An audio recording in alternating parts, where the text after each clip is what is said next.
उपकप्तान पूजा महतोको all-round प्रदर्शनमा नेपाली महिला cricket टोलीले भारतको स्थानीय क्लब आरपीसीए गर्ल्स विरुद्ध रोमाञ्चक जित निकालेको छ।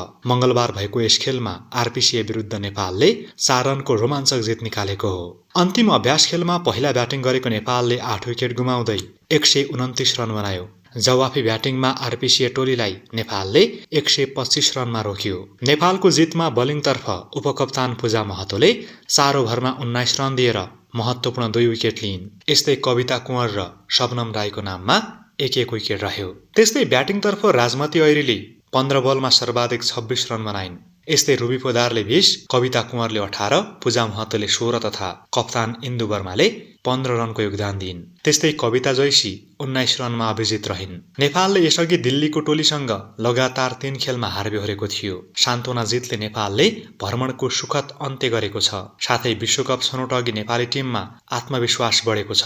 यो जितपछि नेपाली टोली अब थाइल्याण्ड प्रस्थान गर्ने तयारीमा छ, जहाँ एसिया कप छनौट प्रतियोगिता हुँदैछ। प्रतियोगिता 9 मेदेखि सुरु हुने तालिका छ।